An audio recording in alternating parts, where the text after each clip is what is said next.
Welcome back, baseball fans, to the 1978 to 81 Fall League draft preparation.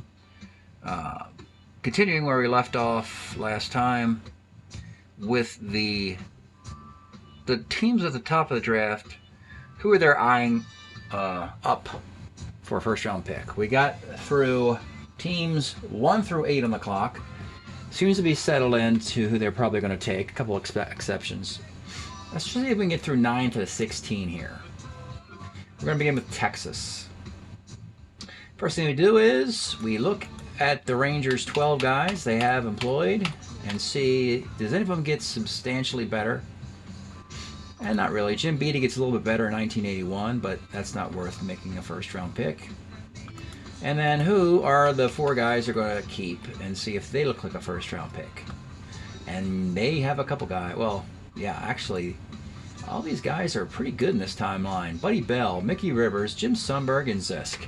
I think for all 4 years, all in Texas, except I think Mickey Rivers is a Yankee in one of those years. But they all have pretty good years there. The one year that I first see is Buddy Bell's 1980, his best year ever, 329. That sounds like first round pick material. But Mickey Rivers, actually at 333 that year, also first round pick material. Sundberg is always hitting in the 270s at this timeline with a great throwing arm. And Richie Zisk, whoops, put that off. Richie Zisk has a nice 80 year with the Rangers. And now let's look at their rookies. And Texas rookies in the year of 81. Well, I can't imagine they would eclipse Buddy Bell, for instance. Danny Darwin, Ramirez, and Wells. Danny Darwin's a nice pitcher. I think it's rookie year, but doesn't get better than the ones you already have in your organization already, improving, keeping. Then you also have Jeff Cox, again Danny Darwin at 80, and Dick Davis. So it looks like it'll be probably Buddy Bell from that selection. Next up, Atlanta, the 10th pick in the draft. Do they have an internal option here? They do. They've got one guy. This was a pretty cool move they did. They traded with the Phillies and ended up with Kevin Soche, his 79 card. And that was a mistake by the Phillies. A mistake the Phillies could make because they have Tug McGraw. But little did the Phillies know that Soche would bloom in 1981 with the Detroit Tigers and be a stud lefty reliever. Oddly enough, the Tigers wouldn't need him very long because eventually the Tigers get Willie Hernandez, who wins a Cy Young, I believe, in 84 for the Tigers. But anyway, Kevin Soche ends up here. They will probably improve him in the draft. In the first round, that might be a little rich for a closer. Let's look at Atlanta and see who the 4 keepers are. Burroughs, Garber, Matthews, Randall. All right, Burroughs had some big years with the Rangers and the Braves at the beginning here. He's starting to fade a little bit, which is unfortunate because he's only 27 at the beginning of this timeline, and he's already showing decline. At age 27, he has another great year, though. It's 301. But then after that, it's kind of ordinary. But that 78 year is worth a first-round pick. It's a 961 OPS. That's worth it. Gene Garber, great closing year in one of these. I want to call it 1981, perhaps? Actually, 1978 and 81 are both good closing years for Garber. Gary Matthews, splitting time with the Braves and Phillies during this timeline. Has some good years. Never gets a 900 OPS, though. And Len Randall. And lastly, the rookies for the Braves. Dale Murphy was brought in last year as their, of course, favorite Brave of this timeline.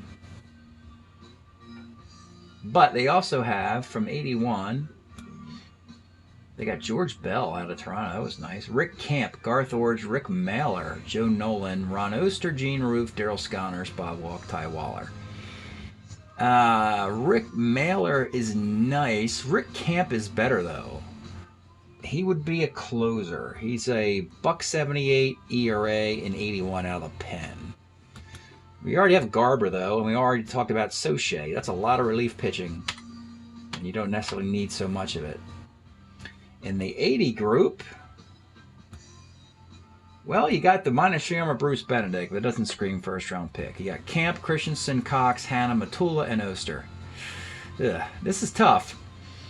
And I'm thinking it's where the first name I brought up. It's Jeff Burroughs, I think. Burroughs, 78 year. His last really great year, his all-star caliber year. I think he was won an MVP, if I'm not mistaken. I think with Texas, but I would go Burroughs, 78. Nothing to sneeze at there. 301 batting average, 432 on base, 529, 961. Yeah, you got to go with that. Best player available is your first round pick. He's the best. Okay, next team. The Kansas City Royals. Another team like the Dodgers we saw in the last video. Surprisingly are way up here in the draft list because they had a disappointing season. After adding the 390 batting average George Brett, which is really shocking that they would stumble after adding Brett, but they did. Now, the 12 guys, they're carrying on. Did they get any improvements here? Well, you could say Larry Gura has a better 80 and 81 than he did in 78, but otherwise, not so much. Who does the Royals?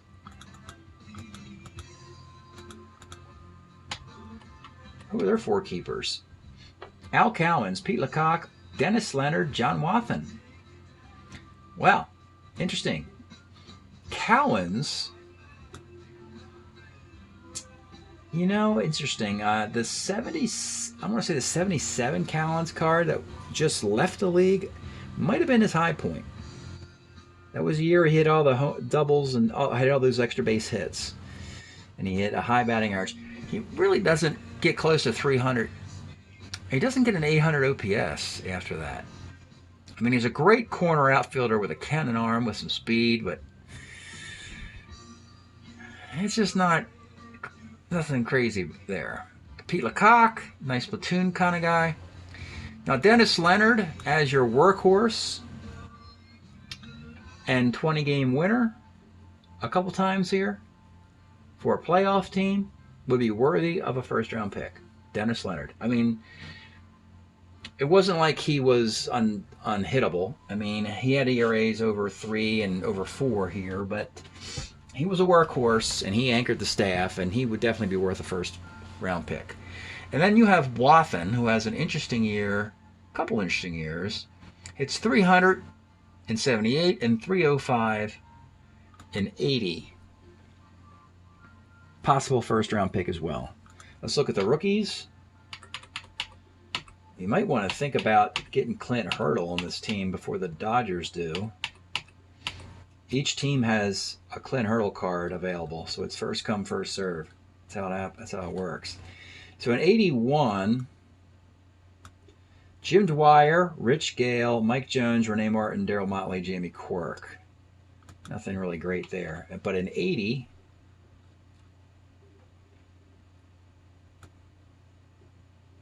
it's Dave Edwards, aforementioned Kirk Gibson, Renee Martin, Steve McCaddy, Rusty Torres. Oh boy.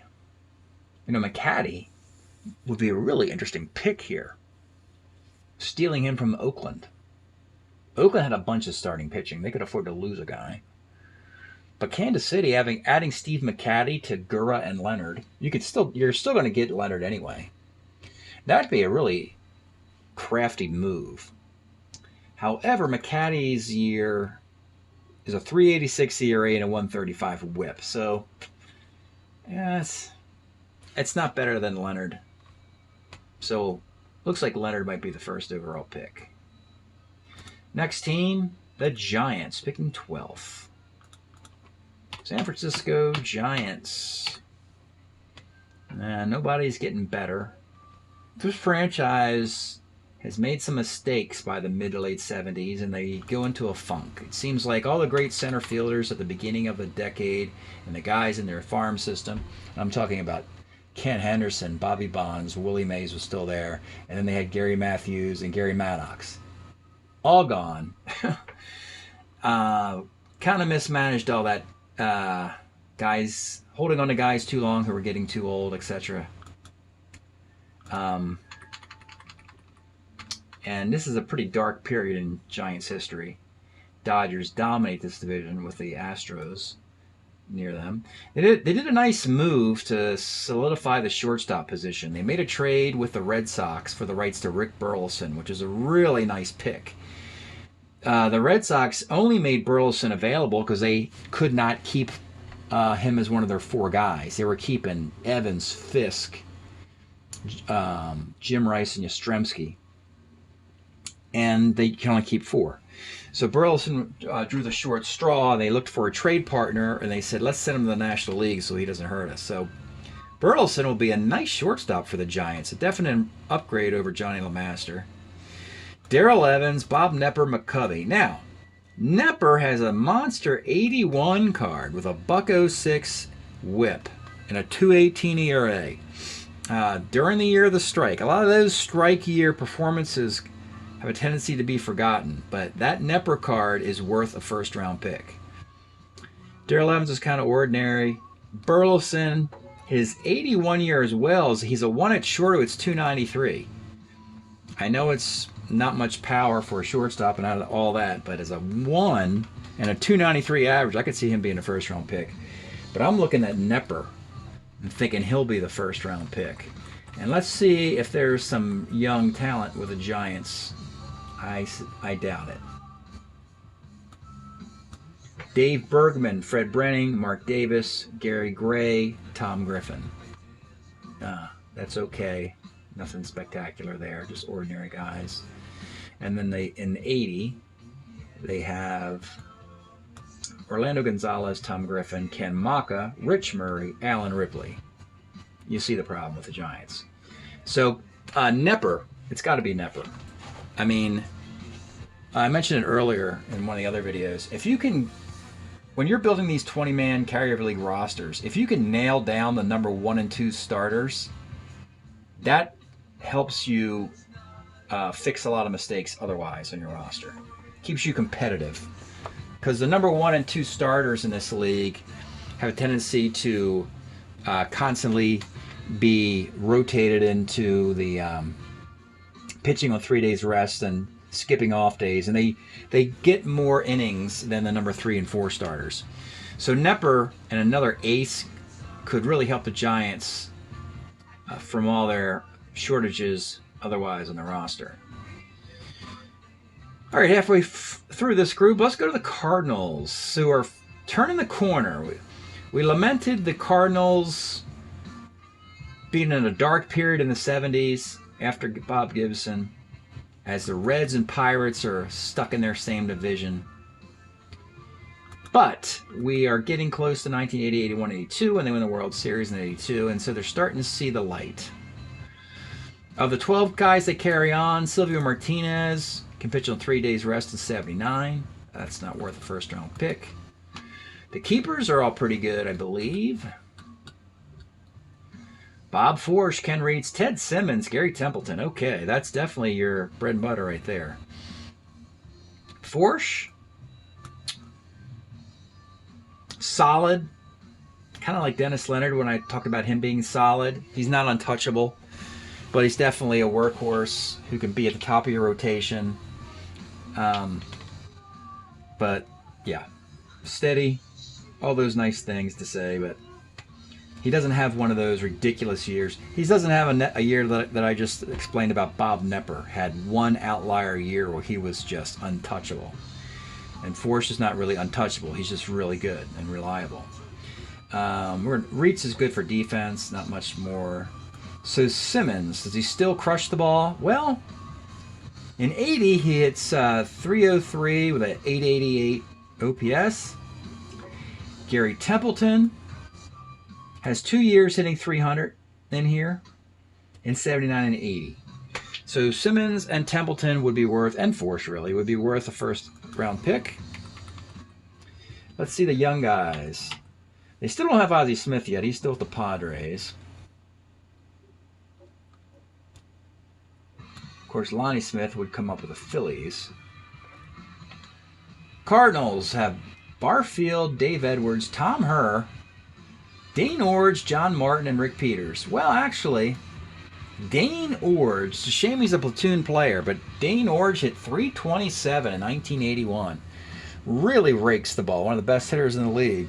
However, he doesn't have defense and he doesn't have left-handed pitching, so those are 2 strikes as the best player available. But best batting average available, .327.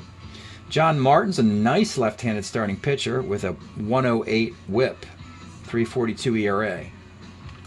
That's close. Still think Simmons and Templeton would be better choices. And they also, from 80, they have Bobby Castillo, Dane Orge again, similar year. Well, not quite as good. Mike Ramsey, Dan Whitmer. So it's one of the keepers, Force, Simmons, or Templeton. Next up, Cleveland. The Indians. The Indians, ooh, they have one guy on their 12 who has a outlier year. It's Lee Lacy's 1980 season. Let's take a peek at that when we look at the overall Indians here. We can find the statistics of that when we get to the team, because here we have the statistics, of course, for the carry-on guys. And then this group is the same player, from the same player pool, but in different years. So this is where we would look for Lee Lacy and question, why is he so great in 1980? And that's this record right here. Lee Lacy hits .335 with a .905 OPS in 1980. Probably his best, well, actually Lee Lacy had some pretty dynamite years from this year moving forward. I think in 82, 3, and 4 for the Pirates. In this particular year of 80, though, I would caution that .335 batting average is against left-handed pitching, which is important, but it's, you have to consider 2/3 of the time you're looking at the right side, at least. I mean, you want to consider that most of these cards say 25, 26% against left-handed pitching. A starter who plays a lot could be up to 40%. In the league I play, 3 of the 8 pitchers are left-handed. So that's 37% of the pitchers in the league are left-handed. So it's right in between. So let's keep going with Cleveland, though, because we have some nice guys here. Oh, wow, this is pretty good. So you have Eckersley, who will move to the Red Sox. But you could still take him or dangle him in a trade with the Red Sox. You can basically extend his stay in Cleveland. I'd recommend that for the Indians, particularly since the Indians are no longer in the American League East. They're in their own division now with Detroit. So why send Eckersley to the Red Sox when you can just keep him? Or if you do trade him to the Red Sox, get a lot in return. Speaking for a lot in return, Buddy Bell's no longer here, but Mike Hargrove and Toby Harrah are. And that's great news. Mike Hargrove has some monster years in 79 and 80. .325, .304, and an 81. .317. Toby Harrah, he's got at least 1 or 2 good years here. He has 20 homers in 79. It's .291 in 81. I think Hargrove or Harrah or Eckersley. And Dwayne Kuiper too. Let's look at the rookies for Cleveland. The 81 group. It's a long list. Alan Bannister, Len Barker, Tom Brennan, Miguel Delaney, Jerry Dubzinski, Doug Guazd, Von Purple Hayes, Joe Pittman, Rod Scurry, Dan Spillner. I saw some names here, Barker, Delaney, that are better in 80s. Let's go back and look at the 80 Indians. And it could be Delaney if he's still there. Yeah. Okay, so it's Len Barker, Todd Cruz, Miguel Delaney, Jerry Dubzinski, and Dan Spillner. All right, so Len Barker becomes a top of the rotation pitcher for the Indians. However, I want to caution that statistically he's just kind of ordinary. He's a 19-game winner with a 4.17 ERA and a 1.33 WHIP. But why I liked Delaney is his monster 1980 season. Miguel Delaney in a full season at 341 with 61 stolen bases. And he's a 2, bad throwing arm, but his range is 2. Would be one of the best leadoff hitters in the entire Carryover League.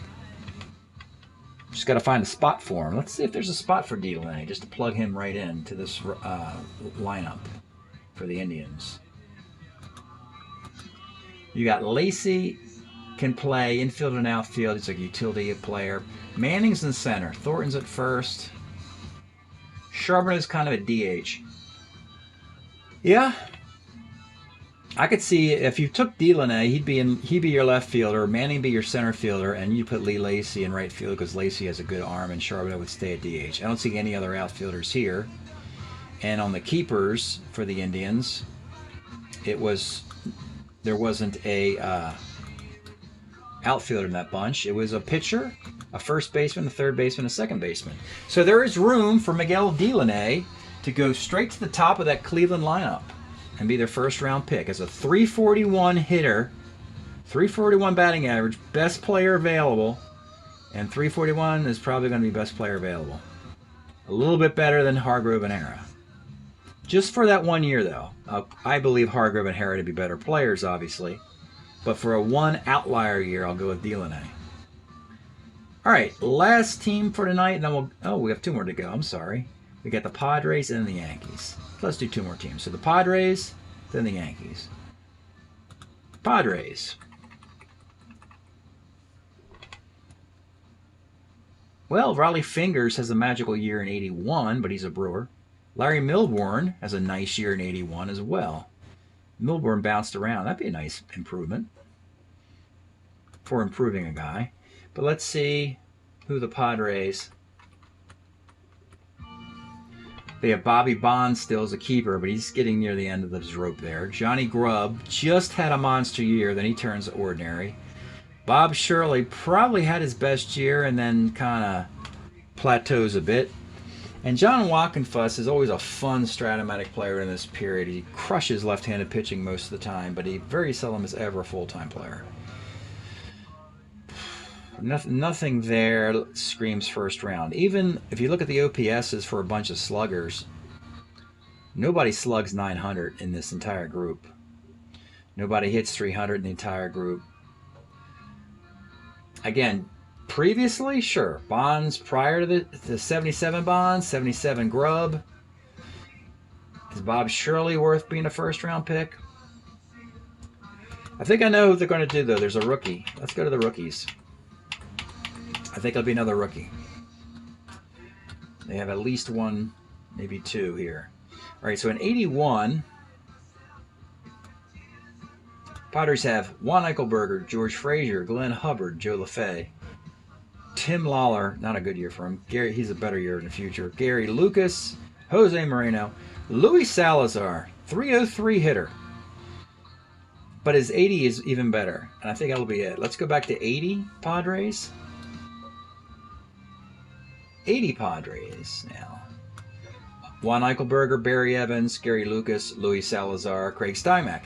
That Luis Salazar, in 183 plate appearances, hit 337. Got to use the BPA strategy, like I just said about Delaney. And for a 1 year outlier, even if it's just 183 at-bats, look at this Padre team, because they took Broderick Perkins, his teammate, last year. Let's look at some averages here. So they have Broderick Perkins hitting 370 with that card. Trio hits 291 with that one. Fahey hits 287. Lynn Jones hits 280. Gene Richards is 300. And they could put at third base, they don't have a third baseman here. They have Larry Milbourne. They can move him to like second or short. And Salazar can play the outfield. I think it's Luis Salazar. BPA, and a 337 batting average. All right. And the last team tonight, and who can imagine this, folks? We've just finished the 1976 and 77 seasons, and the New York Yankees have delivered nothing from those two rosters, two World Series rosters. They got one more World Series roster left in 78, along with the 81 roster, plus a 1980 103 win Yankee team that didn't make the World Series. So the Yankees have delivered nothing, and time is running out on them. Panic mode to get a World Series ring. This would be embarrassing if they don't even get to the LCS at this point. So let's look at the carry-on first, because I can't think of a more important postseason than the Yankees. And the Yankee carry-ons, of course, Guidry, 78 Guidry. This is it. 25-3, Ron Guidry. Final year I get to use the card, then it goes back into the box. Hasn't been able to get Ron Guidry into the postseason, to a deep run. And he's only got one more crack. The good news for Guidry is he still has some nice years. He doesn't have 78, but he's got a nice year in 81 and a nice year in 83. But you also have Greg Nettles with a monster year. You've got Jim Spencer as a platoon player who crushes the ball.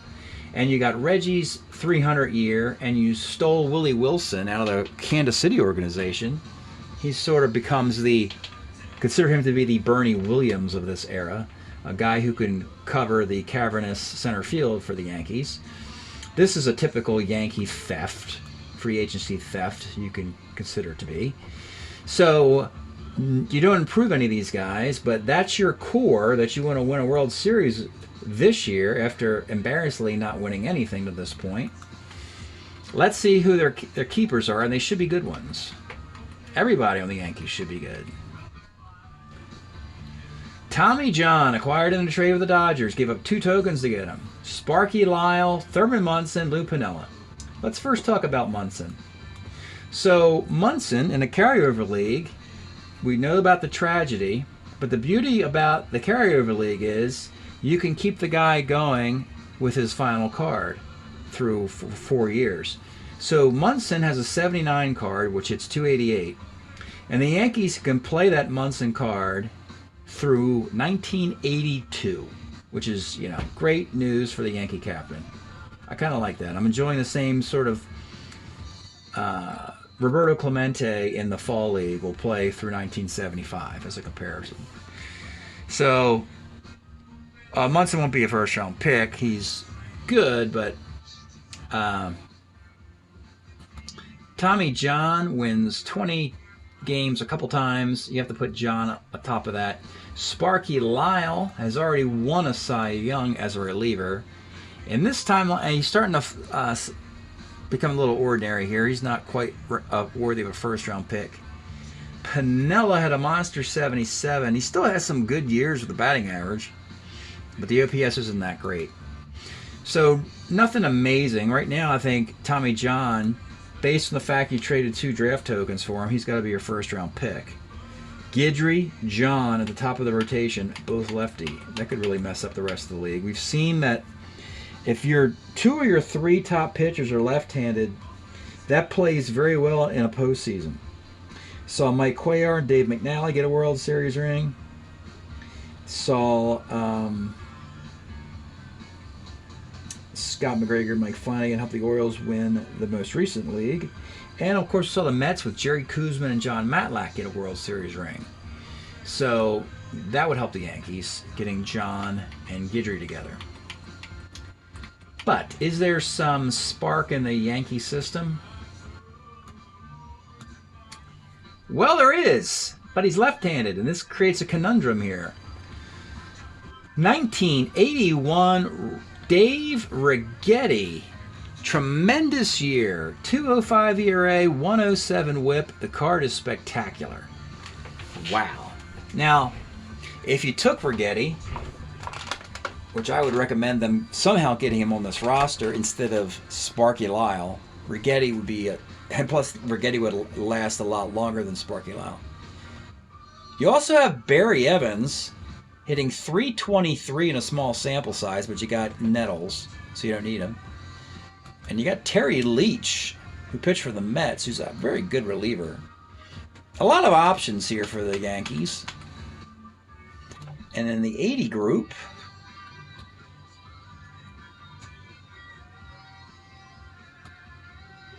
you have Bobby Brown, nice player. Dave Ford. Rich Gale has a nice year in 80. Did it for Kansas City, though.